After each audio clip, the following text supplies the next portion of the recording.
परमात्मा को पाने तथा उसका वास्तविक लाभ प्राप्त करने के लिए पवित्र बाइबल में प्रमाण है कि प्रभु ने मनुष्य को अपना ही स्वरूप बनाया। 6 दिन में सृष्टि रचकर 7वें दिन विश्राम किया। कुरान शरीफ में प्रमाण है कि हजरत मोहम्मद को खुदा स्वयं कह रहे हैं कि मैंने तुम्हें उस परमात्मा की महिमा बताने के लिए भेजा है। वो परमात्मा कबीर है जिसने 6 दिन में सृष्टि रची तथा 7वें दिन तख्त पर जा विराजा। उसकी खबर किसी बाखबर से पूछकर तो देखो। कृपया अवश्य सुनिए जगत गुरु तत्वदर्शी संत रामपाल जी महाराज के अमृत वचन।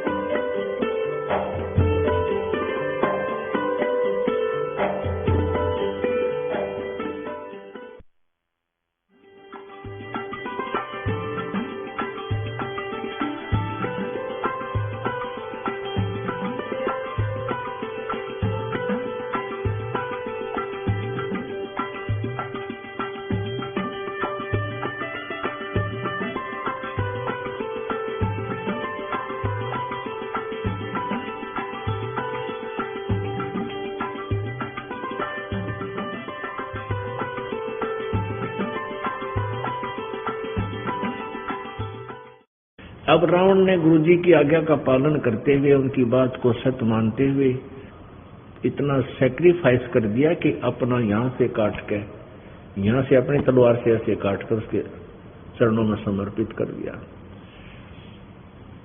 और उसको भगवान शंकर जी ने वापस दे दिया। फिर 10 बार ऐसे चढ़ा, 10 बार इसको वापस जीवित कर दिया। अपने आत्माओं, इतनी शक्ति इन महापुरुषों, इन त्रिलोकी नाथों में है कि जिसका जीवन शेष है और जो इन पर समर्पित होकर के कुर्बानी करता है तो ये उसके जीवन को वापस दे सकते हैं और सिद्धि रिद्धि भी दे सकते हैं, लेकिन ये सभी इस जीव के शत्रु हैं। अब रावण को उसके प्रतिफल में, अपने भगवान शिव की साधना के प्रतिफल में क्या मिला? सिद्धि मिल गई, आकाश में उड़ जाने की, और इतना रिद्धि मिल गई, इतना धन मिल गया कि सोने की लंका बना ली। जैसे हम तो मिट्टी की ईंट बनाते हैं, पकाते हैं, उसने सोने की ईंटों से अपने दीवारों की चनाई करवा रखी थी और सोने की ही गारा, मान ले सोने को गारा बनाकर मेल्ट करके उसके ऊपर डाला गया था और सोने की ईंटों से वो महल बना रखे थे। अपने आत्मा अनंत में क्या रहा? राक्षस कहलाया, कुत्ते वाली मौत मरा। गिरवर जोड़ बडेरे हैं ये माया के धनवंत, रावण की जो लुटेंगे जहां पाहुंडे नहीं संत। इन नकली संतों के पास जो जाते हैं, उनसे कोई उनके द्वारा दिए गए मंत्र से थोड़ी वो सिद्धि या 2 पैसे का लाभ हो भी जाता है तो अंत में बिरान मट्टी जो की न्यू होगी जैसे रावण की हुई।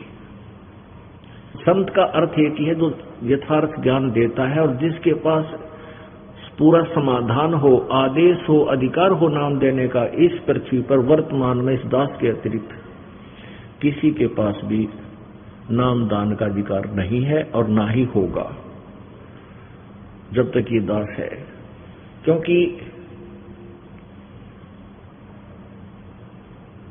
वो जो नकली होंगे इस ज्ञान को सुनकर, इस दास से उपदेश लेकर ये मंत्र जानकर स्वयं भी दान करेंगे, वो दुश्मन होंगे समाज के, क्योंकि उनको अधिकार नहीं है।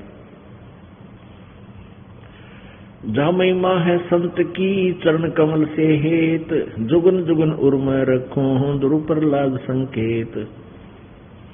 जहाँ मेरे संत, मेरे भक्त की महिमा है, जहाँ मेरा संत प्रचार करता है और उसकी चरणों में जिनका ध्यान है, यानी उसकी आज्ञा का पालन करते हुए अपने सत भक्ति सत्कार के साथ कर रहे हैं, उन सभी आत्माओं को ऐसे रखूंगा जैसे ध्रुव और प्रहलाद की रक्षा मैंने की थी। ये संकेत बता रहा हूं, एक उदाहरण दे रहा हूं, एक आपको प्रमाण बताता हूं परमात्मा बोल रहे हैं गरीबदास जी के माध्यम से, कबीर जी बोल रहे हैं। गरीबदास जी को जो ज्ञान दे दिया, गरीबदास जी ने आगे बोला, जा महिमा है संत की चरण कमल से हेत, जहां मेरे संत का सत्कार होता है और उनके चरणों में प्रेम है, उनके प्रति श्रद्धा है, जिन भक्तों की उनकी मर्यादा में रहते हैं, भक्ति करते हैं, तो जोगन योगन और मैं रखूं ध्रुव प्रहलाद संकेत। ये संकेत दे रहा हूं जैसे ध्रुव और प्रहलाद की रक्षा की थी, योगन योगन तुम्हारे ऐसे साथ रहूंगा। साधु सुरत के गहने में बसे हजूर अमान, जागर निंदा संत साध की सो घर डूबे जाने।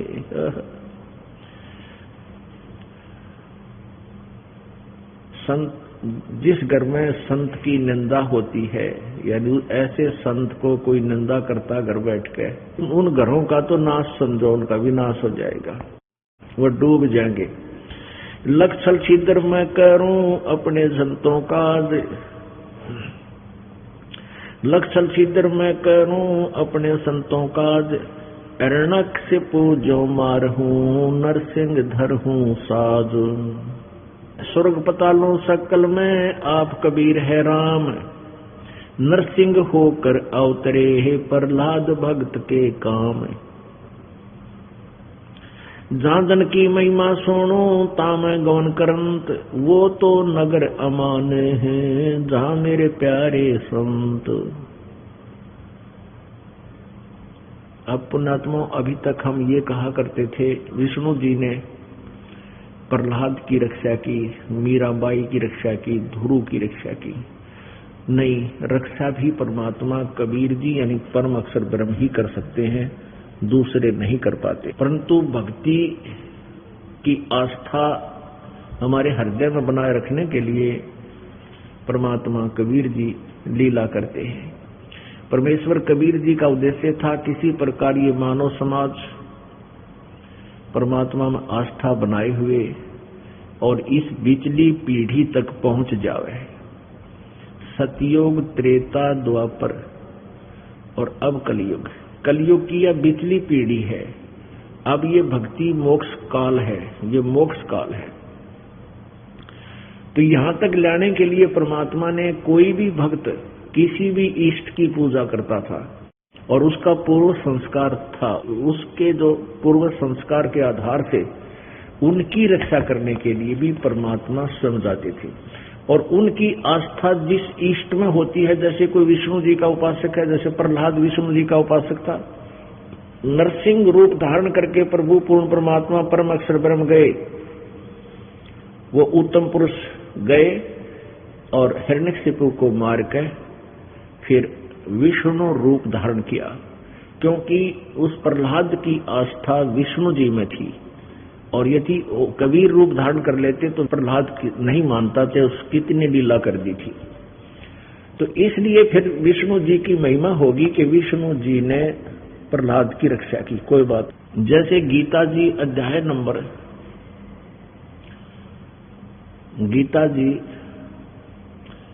नंबर 15 के श्लोक नंबर 16 और 17 में 3 परमात्मा बताए हैं।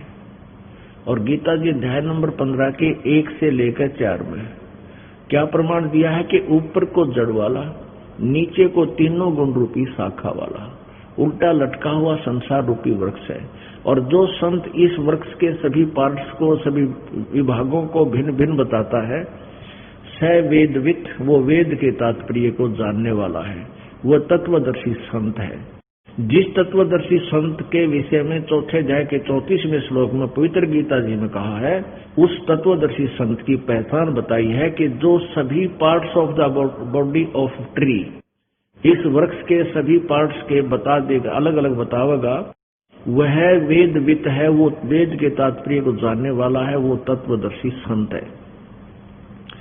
फिर इसमें बताया कि तत्वदर्शी संत क्या बताता है कि अक्षर पुरुष एक पेड़ है, निरंजन वा की डार, तीनों देवा शाखा है, ये पात रूप संसार। अब देखिएगा यहाँ एक इसके साथ इसका लिंक है उल्टे लटके हुए संसार रूपी वृक्ष का। ये देखिएगा, ये उल्टा लटका हुआ संसार रूपी वृक्ष है, गीता जी अध्याय नंबर 15 के श्लोक नंबर 1 से 4 और श्लोक नंबर 16 से 17 का अर्थ है। ये अलग अलग बताया कि 1 से 4 में यही बताया कि ऊर्ध्व मूलम अधः शाखम अश्वत्थ प्राहु, तो ये और 16 में वो 3 अलग अलग भगवान बताए। 16-17 में परमात्मा ने खुद बताया अक्षर पुरुष एक पेड़ है, निरंजन यानी ब्रह्म उसकी डार, ये डार ब्रह्म है। ये अक्षर पे वृक्ष जो जमीन से बाहर दिखाई देता है उसको पेड़ बोलते हैं। ये अक्षर पुरुष एक पेड़ है ये, और निरंजन वा की डार ये ब्रह्म, ये अक्षर पुरुष, ये ब्रह्म क्षर पुरुष, और तीनों देवा शाखा है, रजगुण ब्रह्मा, सतगुण विष्णु, तमगुण शिव जी, तीनों देवा शाखा है। ये पात रूप संसार, और ये गुप्त रूप जो है, गुप्त है, ये परम अक्षर ब्रह्म है जो जड़ कहलाता है, ये परम अक्षर ब्रह्म है। ये पूर्ण ब्रह्म कबीर जी है, कबीर साहब है। तो इसमें क्या बताया कि ऊपर को जड़ वाला, नीचे को तीनों गुण रूपी शाखा वाला उल्टा लटका हुआ संसार रूपी वृक्ष है, और जो इसके सभी विभागों को बताता है वो तत्वदर्शी संत है। और तत्वदर्शी संत के बाद तत्व ज्ञान प्राप्त होने के उपरांत उस परम पद परमेश्वर की खोज करनी चाहिए, जहां जाने के बाद साधक फिर लौटकर संसार में कभी नहीं आते, जिनकी जन्म मृत्यु कभी नहीं होती, जो पूर्ण मोक्ष प्राप्त करते हैं। और जिस परमेश्वर से पूरे संसार रूपी वृक्ष की प्रवृत्ति विस्तार को प्राप्त हुई है, अर्थात जिसने सभी ब्रह्मांडों की रचना की है, जो कुल का सृजनहार है, वो परमात्मा, उसकी साधना करनी चाहिए और की नहीं करनी चाहिए। गीता ज्ञानदाता कहता मैं भी उसी की शरण में हूं, एक उसी परमात्मा की पूजा करो। गीता जी अध्याय नंबर 15 के श्लोक 16 में कहा कि 2 परमात्मा हैं, 2 भगवान विशेष रूप से विख्यात हैं। इस ब्रह्मांड में 2 भगवान हैं, इस काल के, इस मिट्टी वाले लोक में। ये देखिएगा श्रीमद् भगवद गीता जी,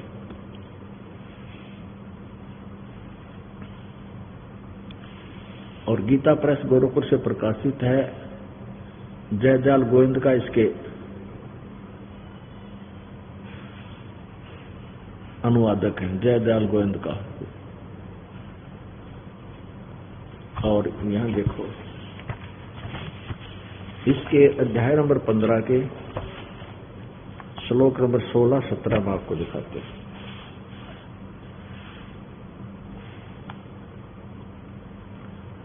ये श्लोक नंबर 16,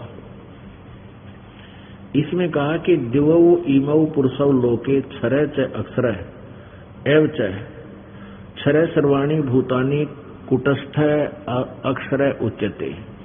इसका सीधा सा अर्थ है इमौ लोके, इस मिट्टी पृथ्वी वाले लोक में, यानी क्षर पुरुष और अक्षर पुरुष के लोक में, ब्रह्म और परब्रह्म के लोक में, दिवौ यानी 2,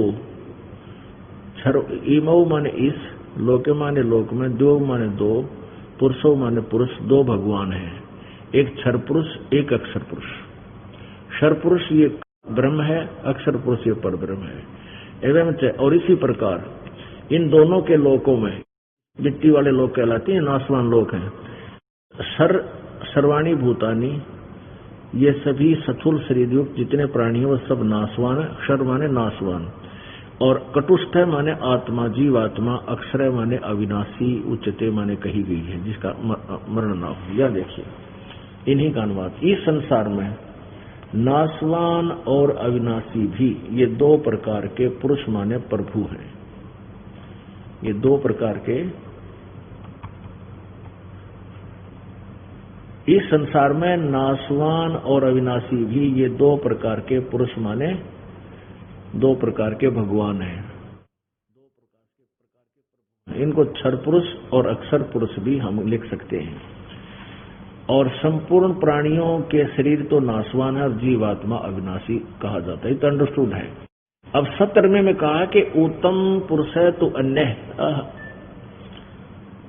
उत्तम पुरुष तो अन्य परमात्मा इति उदाहरते। उत्तम पुरुष तो ऊपर वाले जो 16वें श्लोक में वर्णित दोनों से कोई न्यारा है, अन्य है, उत्तम पुरुष तु अन्य परमात्मा इति उदाहरते है। ये लोकत्रयम् आविश्य विभर्ति अवैश्वर है। इन्हीं के शब्दों में अनुवाद देखिए। उत्तम पुरुष तो अन्य ही है, यानी उन ऊपर वाले दोनों भगवानों से कोई श्रेष्ठ परमात्मा तो और ही है, जो तीनों लोकों में प्रवेश करके सबका धारण पोषण करता है। अविनाशी परमेश्वर परमात्मा इस प्रकार कहा गया है। अपने आत्माओं, यहां प्रसंग चल रहा है कि परमात्मा स्वयं बता रहे हैं कि हमने ही नरसिंह रूप धारण करके हिरण्यकशिपु को मारा और प्रहलाद की रक्षा की। श्री रामचंद्र जी पर रावण नहीं मरा था और कई दिन तक युद्ध होता रहा। जब ये भगवान भी जब अपने को मुसीबत में देखते हैं, तब ये भी परमात्मा को याद करते हैं। तो वो परमात्मा देखता है कि इनके पुण्य के आधार से फिर वो जाकर उनका धर्मी अधर्मी का भी सतर्क परमात्मा देखता है कि इसका दोष गना है, तो फिर वो उसी की रक्षा करता है जो निर्दोष होते हैं। तो परमेश्वर कबीर जी ने जाकर ही रावण के देखो सब लीला मालिक के हाथ में होती है। क्रिया करता दिखे राम, पहले राम वो धनुष था, सारे काम कर रहा था, कुछ नहीं कर पाया। अब ये कहने की बातें हैं कि विभीषण ने बता दिया कि उसकी नाभि में अमृत था, ये तो जाते बता दिया था विभीषण ने, और उसके बाद तो छक्के छुटा दिए थे रावण ने श्री रामचंद्र जी के। जब उसने याद किया कि कुकर मरा कसाई सिर मारता हूं तो कट जाता है और फिर उगाता है, और नाभि में ये तीर लगने नहीं दे रहा, वो भी बहुत बड़ा सूरवीर था। तब परमेश्वर कबीर जी ने आकर निशाना साधा, रावण दिखा था, राम चलाता और ठोका परमात्मा ने। यानी वो बाण, उसके बाण से राम के बाण को बचाकर नाभि तक पहुंचाना, यही क्रिया परमात्मा की थी। किसको क्रेडिट देंगे? पूर्ण परमात्मा को। न राम तो पहले मारे न था, लग गया को नहीं, छक लिया था उसके। तो यहां क्या कहते हैं, सोच छीदर मैं करूं अपने संता काज, हिरण्यकशिपु जो मार दो नरसिंह दर के साज। जो जन मेरे शरण है ताका हूं मैं दास, और गेल गेर लाग्या करूं जब लग धरती आकाश।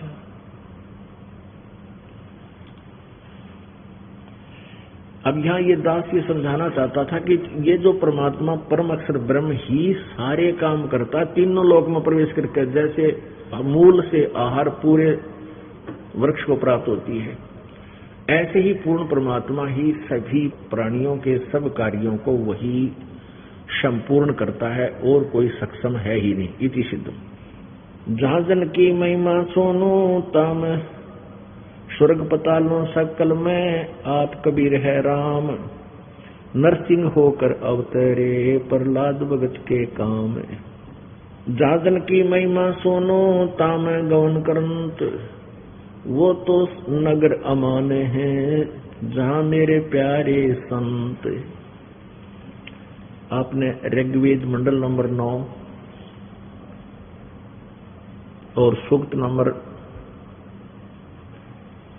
86, मंत्र नंबर 26-27, ऋग्वेद मंडल नंबर 9 सूक्त नंबर 82, मंत्र 1, 2, 3, इनमें आपने सुना, देखा, पढ़ा।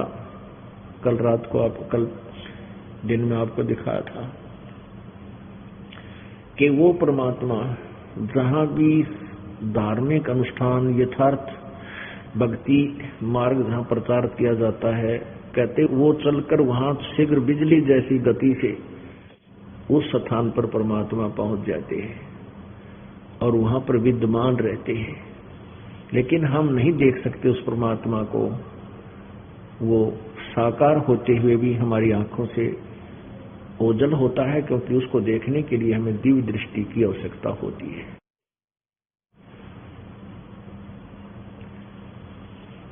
जहां जन की महिमा सुनो ताम गवन करंते, वो तो नगर अमान है जहाँ मेरे प्यारे संत, चैन अमन कि वहां तो वो नगर सुख से बसेगा जहाँ मेरे प्यारे संत हैं, भक्त हैं और जिन्होंने उपदेश ले रखा है, सत भक्ति कर रहे हैं।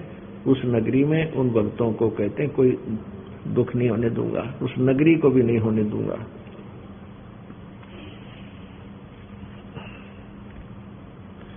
साध साध सब कोई कहे साध समुद्रों तीर, अवगत की गत को लखे है गए कबीर सुधा शरीर।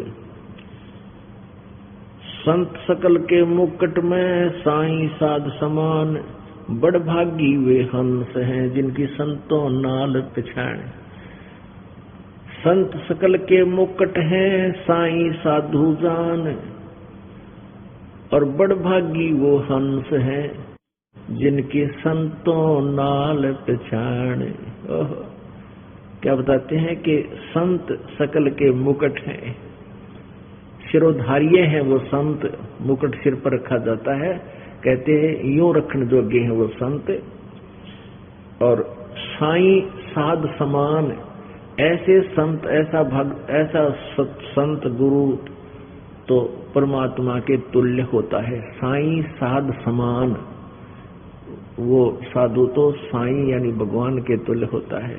और बड़ भागी वो हंस हैं, भक्त हैं जिनकी ऐसे संतान नाल पहचान, जिनकी ऐसे संत के साथ जान पहचान अर्थात वहां उसका संपर्क हो चुका है।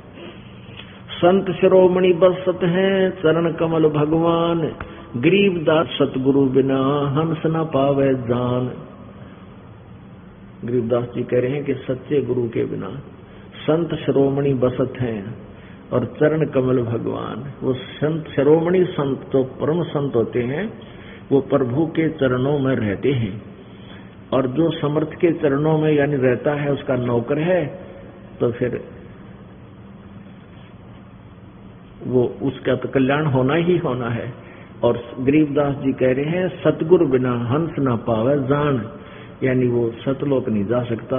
अब जैसे कोई अनाड़ी है, यहाँ छोटी मोटी गलती कर देते हैं, दास उनको धमका देता है भाई, क्योंकि दास एक टीचर है और टीचर का कर्तव्य बनता है, चाहे वो राष्ट्रपति का बालक हो, वो वहाँ विद्यार्थी है और उसको वो गलती करता है, टीचर उसको ये सोचकर छोड़ देता है कि तो बड़ा महत्वपूर्ण व्यक्ति का पुत्र है, तो वो उसका शत्रु है।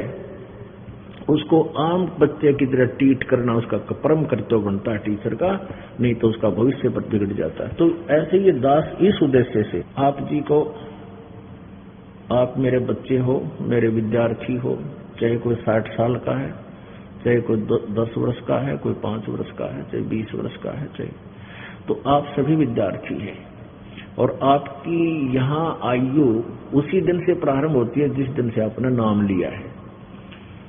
एक लड़की भक्तों की लड़की थी और वो अभक्तों में ब्याही गई। कुछ दिनों के बाद उनके गुरुजी उस लड़की के वहां चले गए, पता कर लिया उधर जा रहा हूं, लड़की कहाँ ब्याही है, तो वहां चले गए। लड़की से पूछा, उसकी सास घर पर थी, ससुर नहीं था। उस लड़की से पूछा कि संत ने कि तेरा ससुरा जीव है कि मर गया? अगजी वो तो मरा हुआ है। तेरी सास कितने दिन की है? कि हुआ तो जी अभी 6 महीने की है। वह सास सुने बैठी बैठी, अगर देख किसी ने कमी झूठ बोलने लग रही अपने गुरुजी के सामने। तो जब तक वो चला गया तो सास ने क्या किया, अपने पति को यानी उस लड़की के ससुर को भर दिए कान उसके कि यह बहू के आगे हमारा तो हमारी बेइज्जती करवावे है। इनकी कोई जान पहचान का आ रहा था, उस तेनो बोली, उसने पूछा तेरा ससुरा जीव है या मर गया? अगया बोले वो तो मरा हुआ है, मर रहा है यानी मर चुका है। वो जीता कोन्या, जीवित कोन्या। और सासू जीवित है पर 6 महीने की है। मन ने देख 60 साल की औरत ने तो यह 6 महीने की बतावा है, इसके उल्टी खोपड़ी इसकी। तो घर में कड़ा शुरू होगी 1919-21 के। वो संत फिर आ गया, कुछ दिन के बाद वापस आता हुआ रुक गया वहां घर पे। तो उसके ससुर ने पूछा कि महाराज जी, यार लड़की आपको क्या बता रही थी कि मेरे के बारे में तो कह रही थी मैं मर गया, मैं देख जीव हूं, और मेरी पत्नी को यानी अपनी सास को बता रही थी 6 महीने की, या झूठी बहुत है, और कहीं आप घर जा करके कुछ 19-21 कह दो, हमारी लड़ाई ना हो जाए आपस में रिश्तेदारियों की। अब नरी झूठ बोला सारा दिन, देख आपके सामने झूठ बोला, मैं जीऊं या 60 साल की, इसको तो 6 महीने की बताओ है, और मुझे बताओ मेरा हुआ। वो सारे इकट्ठे हो गए, लड़की भी बुला ली, उसकी सास भी बुला ली संत ने। तो फिर वो समझाने लगा कि आप जीवित हो आपके दृष्टिकोण से, लेकिन हमारे दृष्टिकोण से तो आप जीवित नहीं हो संत मते में, क्योंकि आपने भगवान का नाम ना ले रखा। आप तो मिट्टी कैसे हो, आपका समझ लो ना। रही कहानी आपके घर में चर्चा चलाती है, लड़की भगवान की के बारे में जानकारी भी देती है, और आप तो फिर मिट्टी हो, जीवित कहाँ हो? जीवित होते तो नाम ले लेते। आपकी पत्नी जीवित है, और इसने अभी 6 महीने पहले उपदेश लिया होगा। वह बोली हाँ जी, बुढ़े बैठी थी, कहा 6 महीने पहले मैंने यह लाई है दुआ का एक नाम, वो यहाँ संत आ रहा था 6 महीने पहले। तो उसने कहा संत ने कि माई, जिस दिन सतगुरु भेंटिया और वो दिन लेखे जान, बाकी समय खो दिया बिना गुरु के ज्ञान। जिस दिन से तुम्हें उपदेश मिला है उस दिन से तुम्हारा मनुष्य का जीवन माना जाता है, उस दिन के बाद तुम्हारी एज गिनी जाती है। तो इन्होंने बोला अच्छा यह बात ठीक, यह बात है। तो ससुर ने भी नाम ले लिया, 2 दिन रोक्या संत, वहां पर ज्ञान हुआ, चर्चा चली, फिर नाम लिया। फिर उन्होंने कहा कि आज जीवित है तू, और आज एक दिन का आज जन्म हो गया तेरा जिस दिन नाम मिला। तो यहाँ यही बताया जाता है, ये दास आप जी को उस बच्चे के तुल देखता है, कोई 2 दिन का है, कोई 10 दिन का, कोई 6 महीने, जिसने प्रवेश पाया है यहाँ हमारे इसमें, उसी दिन से आपकी एज फैक्टर लाई जाती है। कोई 4 वर्ष का है, कोई 2 वर्ष का है, कोई 3 वर्ष का, तो फिर भी आप बालक ही हो। और जब तक आप इस विद्यालय में हो तो आप विद्यार्थी हैं, और दास टीचर है, और टीचर का कर्तव्य बनता है आपको समझाने का और आपको धमकाने का, आपको बच्चा समझ के कहीं आप अपनी मनुष्य जीवन को बर्बाद ना कर दो। तो ऐसे छोड़कर चला जाते हैं, जैसे कोई गलती करता है उसको करड़ा भी करते हैं, ज्ञान भी समझाते हैं, और जब बार बार नहीं मानता है तो उसको ये भी कह देते तो आश्रम में मत आना। क्योंकि अच्छे जो स्कूल होते हैं, विद्यालय होते हैं, वो निकम्मे बालक न रक्षा नहीं करते, 1, 2 बार 4 बार उसकी परीक्षा लेकर के उसको निकाल देते हैं स्कूल से कि हमारा रिजल्ट खराब ना कर दे। तो वो व्यक्ति फिर क्या करते हैं नालायक, ये कहते हैं कि हम तो अपने घर में भक्ति कर लेंगे, अपने घर पर भक्ति कर लेंगे। कहते हैं परमात्मा ने क्या सतगुरु संगत छोड़ कर चाहे लाख वर्ष तप कीन, और इंद्री कर्म ना मोक्ष होए फिर काल के आधीन। सतगुरु की शरण छोड़कर, सतगुरु संगत छोड़कर चाहे लाख वर्ष तक वो साधना करते रहिए, वही बताई हुई, आप पार नहीं हो सकते। इंद्री कर्म ना मोक्ष होए, वो पाप नष्ट नहीं होंगे, ना आपके विकार जा सकते, और ना ही परमात्मा प्राप्ति हो सकती फिर काल के अधीन।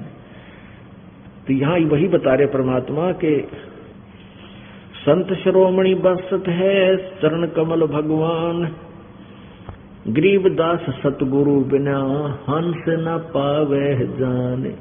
अब यहां से जो कट गया तो परमात्मा से कट गया, ठीक है। जब तक उसने 2 वर्ष 4 वर्ष 5 वर्ष जिसे भी साधना कमाई दान किया वो उसके पास है, और वो कमाई काल इसको पूरी देगा क्योंकि उसके पुण्य है। हो सकता है इस जन्म में भी वो सुखी रह जाए और स्वर्ग में भी चले जाए, तो यह कमाई ऐसी जबरदस्त है, कुछ ही दिनों में बहुत ढेर लग जाता है। लेकिन वो यूज क्या हुआ, फिर 84 लाख योनियों में आ गई। हमारा उद्देश्य यहाँ सदा के लिए पीछा छुटवा और ऐसे लोक में चले जाओ, फिर मृत्यु ना हो, बुढ़ापा ना हो, कोई रोग ना हो हमारे शरीर में, किसी प्रकार का कोई अंग भंग, अंधे गूंगे लंगड़े हम ना होए। तो वहां भी आपका ऐसी ही सृष्टि होगी, ऐसा ही परिवार होगा, और वहां जो सुख आपको होगा तो यहाँ के परिवार में आपको 700 जन्म, लाख जन्म नहीं हो सकता। और वहां आपका कभी मरण नहीं होगा, सदा बाहर वृक्ष एक जैसी मौसम रहता है, और वहां बड़ी अमृत की वर्षा होती है, फौहार चलती है। तो ऐसे उस लोक में हमने जाना है। और जब तक वहां नहीं गए तो कहते हैं चार मुक्ति जहाँ चंपी करती माया होरी दासी, दास गरीब अभय बुद्ध परसव मिल राम अविनाशी। उस सतलोक के अंदर वो चार मुक्तियों का सुख, जो यहाँ की नकली चार मुक्तियां हैं, ये तो नकली है उसकी तुलना में, ऊपर वाले सुखों की तुलना में। और ये चारों मुक्ति प्राप्त प्राणी भी फिर जन्म मृत्यु में आता है, उसके पास वो सुख नहीं रहता जो उसने मेहनत करके प्राप्त भी कर लिया स्वर्ग में। एक दिन वो अक्षीण होगा, और सतलोक में कभी अक्षीण नहीं होता। वो अमर लोक है, अमर पुण्य है वहां आपके सदा के लिए। अब संत साधु भक्त किसे होया करे? निर्मल अंग निराश मन दूरी से दीखंत, साक्षी भूत पिछाणे ले परख नवेला कंत। कुंदन जे हे ताव दे मुझे नहीं मुचकाई, सो तो साक्षी भूत है अनगिन ताव सहाई। निर्मल अंग और निराश मन। पुण्यात्माओं, आप कहीं जाते हो, किसी के पास जाते हो, तो ऊपर तो मीठे बोलेंगे और बिल्कुल चंट मंट पावेंगे, नो खूब बढ़िया ड्रेस पहने, अंदर में कपट होगा, हृदय से सच्ची बात आपसे नहीं करेंगे। और इसके विपरीत जो भक्त संत होते हैं, अंदर से तो मन तो निर्मल होता है, ऊपर तो वह बोले वाले से नजर आते हैं। कहते हैं अकल अलूने दीखते, ये सर्व अकल के मूल, हरदम रटे हरि नाम को वो झूल अनहद छूल। अब जैसे आप जी सत्संग में आते हो, आप जी सत्संग में आते हो, बहन बेटी भाई बुजुर्ग सभी, और यहाँ आपको एक संत भक्त बनाया जाता है। जितनी भी बहन बेटियां आती हैं, कोई सबको प्रार्थना की जाती है कि किसी प्रकार का भी बाह्य आडंबर आपने नहीं करना है, ना कोई टिक्की बिंदी लानी है, ना कोई लिपस्टिक लगानी है, ना कोई हार श्रृंगार की लगानी है, और न ही ये नाखून पालिश वगैरह, यानी कोई ऐसे भड़कीले वस्त्र भी आप जी ने नहीं पहनने चाहिए।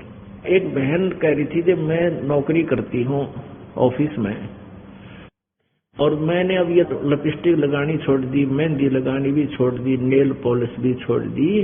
तो मेरे वहाँ ऑफिस के वर्कर, कर्मचारी, अधिकारी और साथ में जो और भी बहनें नौकरी करती हैं, वो कहने लगी कि तुम्हारे कुछ हो गया क्या, तुम्हारे घर में कोई दुर्घटना घट गई क्या? कहने का भाव था कि थारा कोई मर गया के? क्यों मर क्यों गया? कि तूने लिपस्टिक लानी छोड़ दी, और ये मेहंदी भी ना लाती, नाखून पालिश भी ना लाती। तो उसने कहा कि हमने तो नाम ले लिया और गुरुजी का उपदेश ले लिया, हमारे लिए ये प्रतिबंध है, हम नहीं ला सकते है। यो भी बड़े प्रतिबंध हो, यानी 100 बात। मुझे तो वो मूर्ख समझते हैं कि यो तो नालायक, ये तुम तो कति मूर्ख। और परमात्मा कहते हैं अकल अलूने दीखते। फिर आपको कुछ ऐसे भक्त हैं, जैसे आप सत्संग में आ जाते हो, बीच में भी आते हो, सत्संग 15-10वें दिन सत्संग प्रारंभ हो जाता है, 11वें दिन कुछ बीच में भी आते हैं भक्त जन, जिन पर नहीं रुका जाता, जिनकी ऐ मिट गई, वो नहीं रुक सकते। तो वो उनको क्या कहते हैं, अड़ोसी पड़ोसी आसपास के या संबंधी रिश्तेदार नाती, कहते हैं इनकी तो अकल मारी गई, तीसरे दिन भाग ले सत्संग में। इनका तो जो है ना बिरानी के जंतर मंत्र कर रखा है, इन पर डटा नहीं जाता है, और ये तो नाश करेंगे अपना। तीसरे दिन भाड़ा लावे, किराया लगाते हैं, घर का काम त्याग कर जाते हैं। तो परमात्मा कहते हैं ये अकल अलूने दीखते, ये सर्व अकल के मूल, हरदम रटे हरि नाम को ये झूल अनहद झूल। ये तुमने अकल अलूने, अलूने माने निकम्मे मूर्ख, बिना अकल के, अकल माने बुद्धि, अलूने माने घटिया, यानी घटिया बुद्धि के, बिल्कुल व्यर्थ बुद्धि के दिखाई देते हैं, मूर्ख दिखे। अकल अलूने माने मूर्ख, तुमने जो ये अकल अलूने दिखे हैं, ये सर्व अकल के मूल हैं, इनके पास सब ज्ञानों की जड़ है, और ये हरदम रटे हरि नाम को, ये झूले अनहद झूल। ये तो वो सुख अनुभव कर रहे हैं जो तुम्हें अकल वालों को कदे नहीं हो सकता। तुम अपने आप में चतुर समझते हो। तो यहां उसी के विषय में बताया है कि निर्मल अंग और निराश मन। अब जैसे पुण्यात्माओं नाचना गाना, ये लिपस्टिक आदि लगाना, वो आप सिद्ध कर रहे हैं कि आज तो लिपस्टिक नहीं लगा का ये कोई मर गया क्या?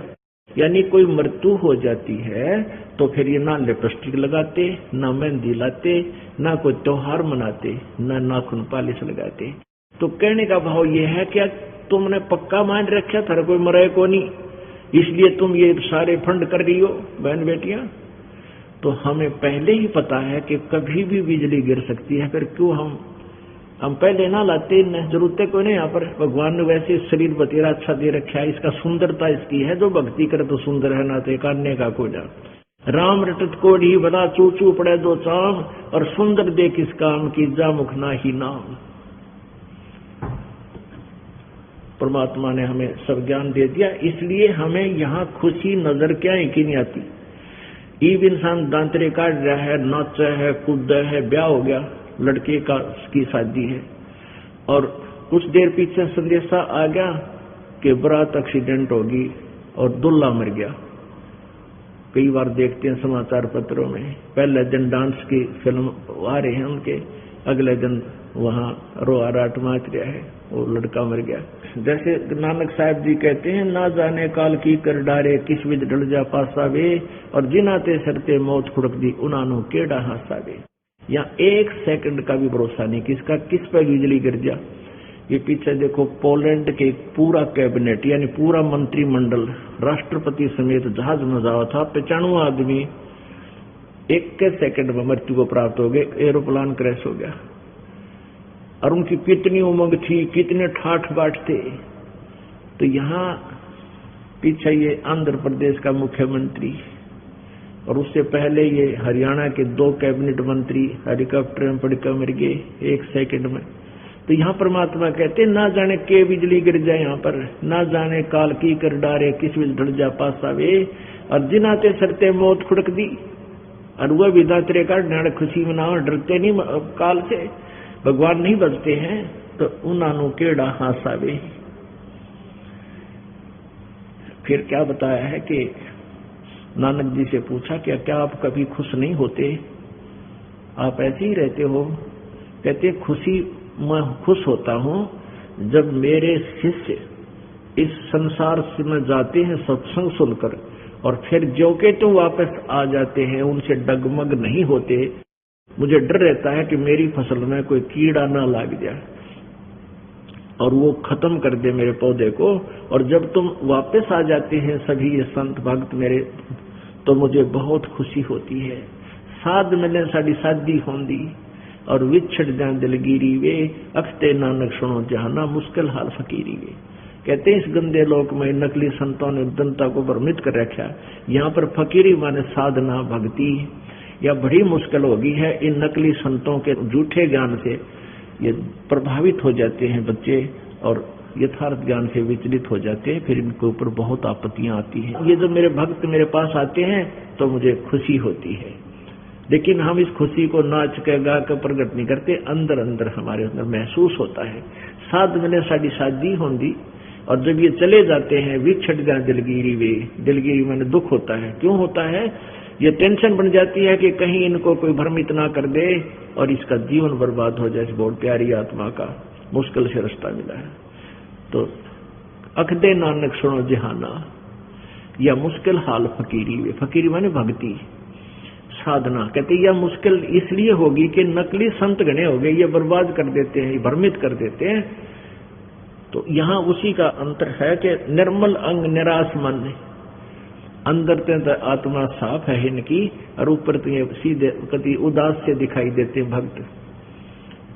आप देखते हो कोई मेला भरे की, तब धार्मिक भी मेले भरते हैं ना, वहां भी ये बाण बेटियां और भगत सारे बढ़िया ड्रेस गाइड कर जाएंगे, सारी लिपस्टिक श्रृंगार कर जाएंगे, थोड़ा जनो है बकवाद करने जाओ है। और यहाँ आते हैं, अब देख लो किसी के चेहरे पर अंदर से बोलोगे बड़े प्यार से, सत साहेब भाई, नमस्कार बहन, सत साहेब बहन बेटी, सबको आदर से बोलेंगे, और ऊपर से इसे लगेंगे जनो इनका कि मैं खो गया। तो हमारी वस्तु बहुत कीमती खो चुकी है, उसको तलाश कर रहे हैं।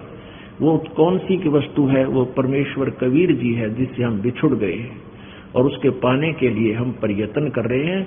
वो वस्तु जब तक नहीं मिलेगी इतना हम सुखी हो नहीं सकते, हम खुश हो नहीं सकते।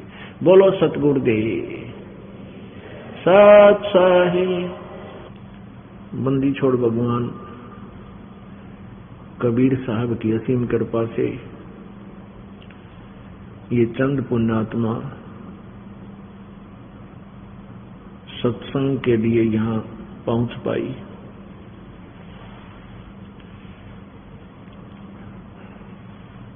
परमात्मा की असीम कृपा से ऐसे शुभ समागम हुआ करते हैं, और जो अति पुण्यात्माएं हैं वे ही सत्संग में पहुंच पाती हैं।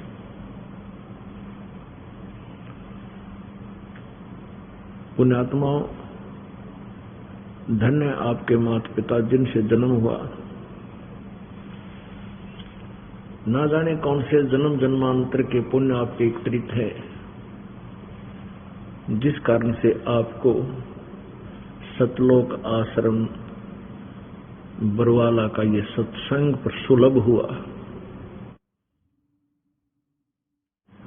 लाल की कीमत जौहरी जानता है, उसको स्वयं को पता नहीं होता। ये दास जौहरी हो चुका है अध्यात्म ज्ञान का, तत्व ज्ञान का, और ये दास बता सकता है कि आप कितनी पुण्यात्मा हैं। जैसे परमेश्वर ने हमें एक पैमाना बताया है, एक मेजरमेंट का तरीका बताया है। लखबर सूरा जूझ ही लखबर सावत दे, और लखबर यति जहान में तब की तो सतगुरु शरणा ले। लखबर सूरा जूझ ही, सूरवीर व्यक्ति एक बहुत ही पुण्यकर्मी प्राणी होता है। उसके अंदर एक विशेष गुण होता है कि वो कभी अत्याचार न करता है न सहन करता है, ना तो वो करता है न ही वो सहन कर सकता है, उसकी जान जा सकती है। और वो अपने उद्देश्य को पूरा करने के लिए वो शीश दे सकता है, पीछे नहीं हटता। उसके अंदर कोई भी दुराचार अवगुण नहीं होता है। ऐसे पुण्यात्मा भी आप लाखों बार रहे हो, और लख बार सावत दे, एक सावत शरीर बोलते हैं जो जिस पुण्यात्मा के हाथ घुटनों से नीचे तक हो, एक हाथ हो वो भी पुण्यात्मा है, जिसके दोनों हाथ घुटनों से नीचे हों वो अति पुण्यात्मा होता है। तो ऐसे भी आप लाखों बार रहे होगे, और लख पर यति जहान में हनुमान जैसे यति कहते ऐसे भी तुम लाखों बार रहे होगे।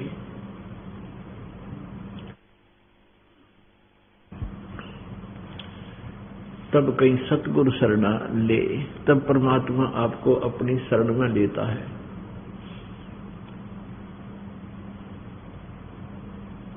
बताओ, आज जो आपको शरण मिली है, आप किसी ना किसी जन्मों में इतनी पुण्यात्मा भी रहे हो। अब उनसे भी इतना कुछ पुण्यात्मा ऐसे विशेष चर्चा के विषय भी बने रहे, जैसे हनुमान जी जैसे जति, और भी बहुत से ऐसे महापुरुष हैं जिनके विषय में बहुत सी कथाएं चली हैं कि वो ऐसे महान थे, ऐसे महान थे, लेकिन मोक्ष ना होया, मुक्ति उनकी हुई को नहीं, इसलिए वो भ्रम भटक रहे हैं। परमात्मा कहते हैं कि गोरख से ज्ञानी घड़े। कबीर परमात्मा जी के संपर्क में आने के उपरांत गोरखनाथ जी को ये ज्ञान परमात्मा का सुना हुआ उसने भी कंठस्थ कर लिया और वो जगह जगह जाकर ज्ञान सुनाता था। कुछ उसके पास सिद्धि थी जिस कारण से उसने कई करोड़ों व्यक्तियों को अपने पीछे अनुयायी भी बना लिया था। और गोरखनाथ जी बहुत प्रसिद्ध हो गए थे कि गोरख जैसा ज्ञान नहीं किसी के पास, क्योंकि परमात्मा कहते हैं बेखों के लश्कर फिरे ये बाणी चोर कठोर और सतगुरु धाम न पहुंचेंगे ये 84 के ढोर। सुखदेव जी जो ऋषि थे, एक बार उनके पास एक अप्सरा आई उसका सत जगाने के लिए, तो उसने भी उस अप्सरा को यानी सुंदर स्त्री को यही कह करके अपना से दूर कर दिया था, हे बेटी, हे बहन, हे माई, आप यहाँ किस लिए आई।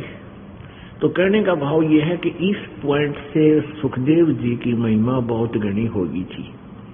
भाई बहुत ही बड़ा इंद्रिय जीत व्यक्ति है। तो सतगुरु क्या बताते हैं, गोरख से ज्ञानी गणे और सुखदेव जति जहान, सीता सी बहु भारिया संत दूर अस्थान। गोरख से ज्ञानी गणे और सुखदेव जति जहान और सीता सी बहु भारिया संत दूर स्थान। ओह, क्या बताते हैं कि गोरख जैसे ज्ञानी प्रसिद्ध बहुत पा जाएंगे और सुखदेव जैसे जति भी बहुत मिल जाएंगे और सीता जैसी अच्छी आत्मा पत्नी भी बहुत मिल जाएंगी, लेकिन संतों के घर बहुत दूर है, यानी भक्त के घर बहुत दूर है। पुण्यात्माओं कितना गूढ़ रहस्य है सूक्ष्म वेद के अंदर परमात्मा की अमर वाणी में। तो आप संत भक्त हो, आप वो पुण्यात्मा हो, आपकी तुलना में न तो सीता और न सुखदेव और न ही गोरख, क्योंकि आप अभी बालक हो, तत्व ज्ञान से परिचित नहीं हो, आपका भी जन्म हुआ है। जन्म होने का तात्पर्य कि जिस दिन सतगुरु भेंटिया वो दिन लेखे जान, बाकी का समय व्यर्थ गया और बिन सतगुरु के नाम। जिस दिन से आपको ये नाम प्राप्त हुआ है उस दिन से आपका मानव शरीर जाना जाता है। आज किसी ने 1 महीना हो गया नाम लिए न, तो 1 महीने का बच्चा ही है, बेटी या बेटा। किसी ने 2 वर्ष हो गए हैं तो 2 ही वर्ष का बालक है, किसी ने 4 वर्ष हो गए तो 4 ही वर्ष का बच्चा है, क्योंकि अभी तक हमारी बुद्धि इमैच्योर थी। अब हमारी बुद्धि, हमारा ज्ञान मैच्योर होता जा रहा है और वो मैच्योर भी धीरे धीरे बढ़ रहा है। जैसे आप किसी ने एक वर्ष हुआ नाम लिया तो उसको उतना ही ज्ञान हुआ है, किसी ने 2 वर्ष हुए हैं तो उसकी उतनी ही बुद्धि विकसित हुई है। तो आप बच्चे हो इस मार्ग के।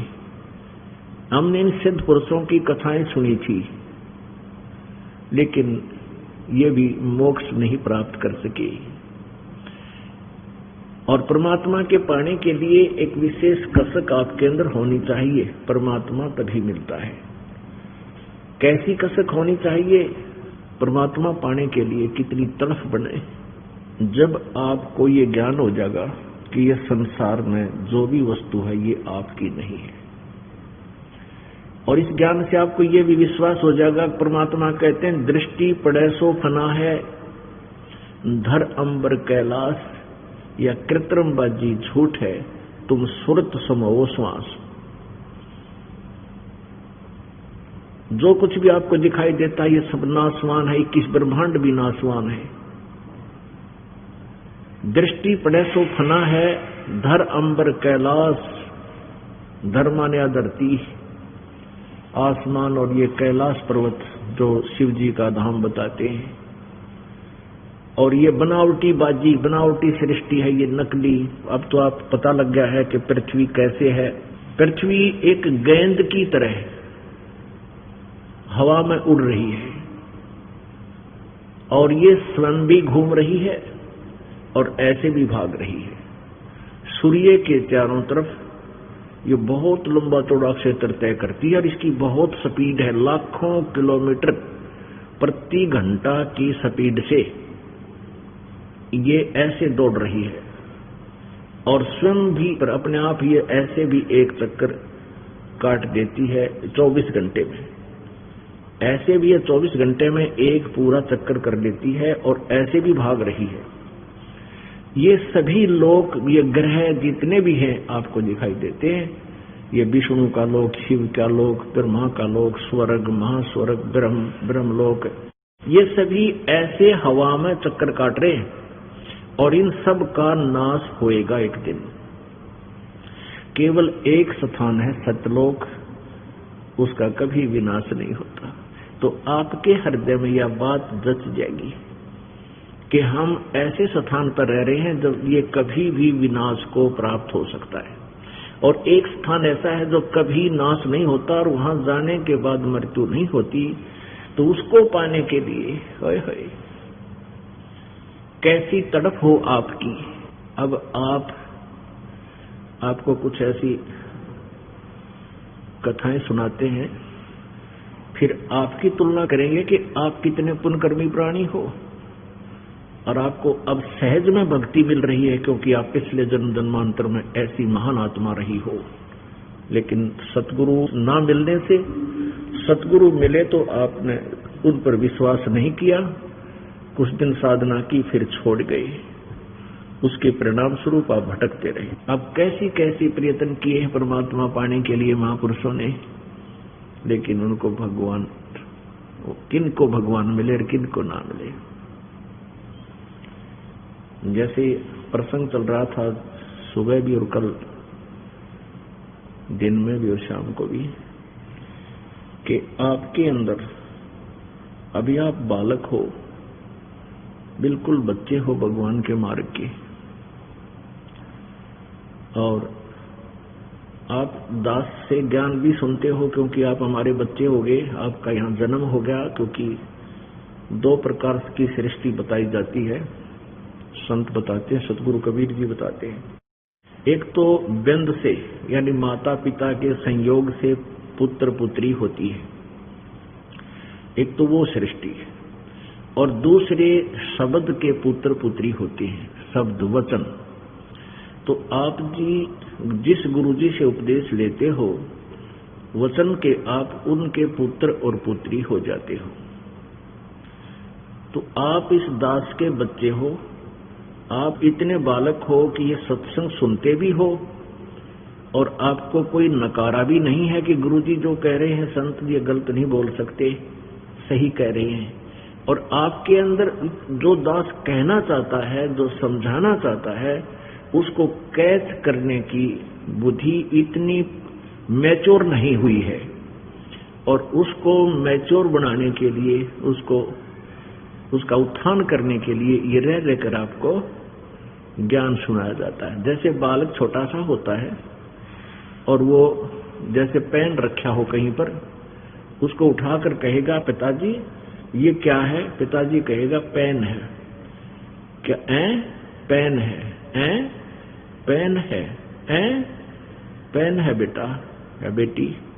तो वो क्या करता है कि उस पेन को रख जाता है, और ये भी नहीं उसके मन में आती पिताजी गलत कह रहे हैं, और न ही वो ये स्वीकार कर पाता है ये पेन है, ए करता हुआ और खेल में लग जाता है।